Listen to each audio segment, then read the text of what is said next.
Before we start today's episode, let me tell you about my latest adventure. Introducing Lux Coffee Co., a specialty-grade coffee company inspired by creativity and creatives. The debut range is sourced from some of the best farms in Brazil, Peru, Colombia, and Africa, offering beautiful flavors and notes. Our single origins and house blends are roasted every Monday for next day shipping. Visit luxcoffee.co.uk and use code PODCAST for 15% off your first order. And yes, there's exceptional merch too. Lux Coffee Co. is where art meets exceptional coffee. Welcome to 5 Minute Magic from the Mindful Creative Podcast, a short bonus episode sharing tips and insights from the pages of the book of the same title. Every week I'll be sharing 1 or 2 ideas that can give you an actionable takeaway for your creative process, your work, your business, or just food for thought for the weekend ahead. These episodes share content from the audiobook, and you can find the link to the full version in the show notes below. This is the second episode from the chapter titled Pause, and if you have skipped the previous episode, do take time and give it a listen, as today we're continuing with the theme of audit. In the last episode we talked about auditing our lives. I know it sounds a bit like a boardroom advice from a business coach, but it was more about having an inward look and suggestions to pinpoint what does and doesn't work in our lives. Today, we're doing the same for our work. Why? Because it's easy to spend quite a few years speeding down the career path without looking anywhere but forward. Taking on work, getting across the line, getting paid on time, hopefully, and then doing it all over again until we find ourselves unhappy with our current situation or destination.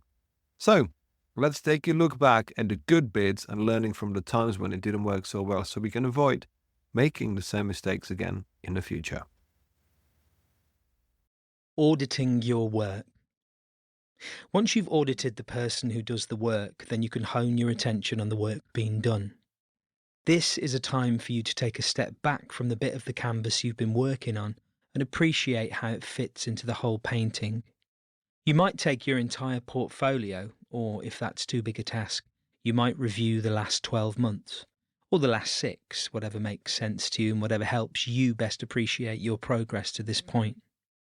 There are some basic key questions you can ask yourself honestly and dispassionately, i.e., they're not an excuse to berate yourself or unfairly compare your work to others. How has your work evolved over the time frame you're looking at? Has it improved? Or have you been doing it on autopilot recently? Do you remember most of the work, or is it all a bit of a blur of new clients and commissions? How much of your recent work did you actually enjoy producing? Did you make the right call in accepting work that helps you grow, or are your choices giving you more work that doesn't align with your hopes and long-term aspirations? Outcomes aside, what have you learned by doing this work? Have you deepened your understanding of what you're doing? For example, if you're a graphic designer, have you developed new skills? Do you put together designs that are a little subtler or more complex? If you're a writer, have you widened your vocabulary or improved your grasp of grammar, or have you become a cliché generator? Are there any constants in your work? Do the same themes, ideas, words, or images keep cropping up? What is that telling you? What are the wins in your work? Are there any pieces or even pieces of pieces where you think, yep, nailed it there? Did you take time to celebrate the good stuff or just move straight to the next project? What have been the learning curves? Have there been any mistakes or outright fuck-ups? And if so, equally as important, have you learned from them? You can also ask other trusted and honest people in your network for their opinion. How do they see your work and or business as an observer? This kind of honest audit can work surprising wonders for your confidence, especially if you can remain open to it. If you were as atrocious as your untamed inner critic or imposter wanted you to believe, you wouldn't be in a position where you had a portfolio to review. You simply wouldn't have had any work. To some, such a process might feel like an annual review with the boss, the kind of daft corporate dance that we went into business to try and avoid. But it does have creative value and helps you reorientate yourself.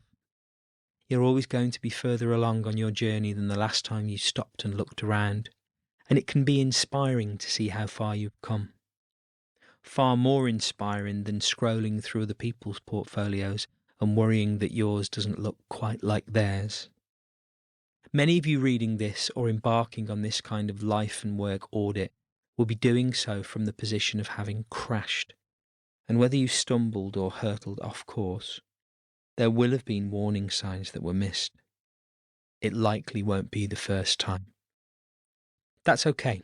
You're reading the words of someone who kept going and going, running red lights and smashing through barriers. The important thing to do is to recognise it so that you can better spot the signs and take useful corrective action.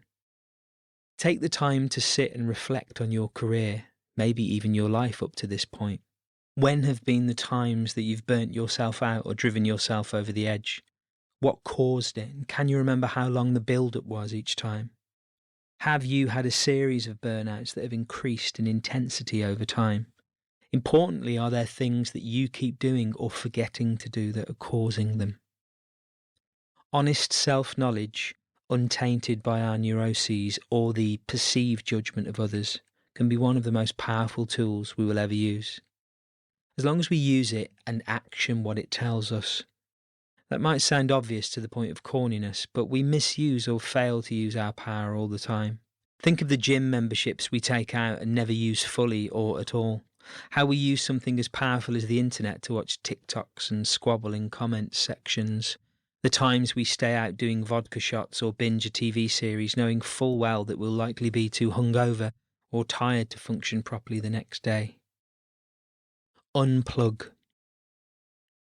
And so, having looked in the mirror, looked back, assessed and appraised, there comes another, perhaps even more daunting challenge: unplugging. The more we live, work and generally can't do without the world that's always online, the frankly scarier the idea of leaving it, even if just for a day, becomes. Your mind can doubtless generate multiple excuses for why you, of all people, need to stay plugged in at all times. It's your work, it's your business, it's your life.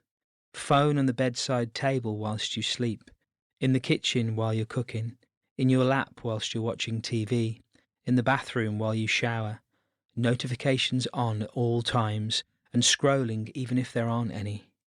When you wake up at meal times before you go to sleep, when you wake up in the night whilst queuing on the toilet, on holiday, on the bus, on the train, in the passenger seat.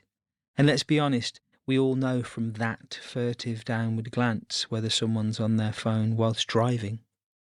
Unplugging is good for you, and that doesn't only apply to social media. Avoiding watching TV news and reading newspapers can help too. Having audited your life and work, one of the positive changes you can make, if you don't already do it, is to schedule in a set time to unplug, perhaps an evening or a day of the weekend. Find time for yourself.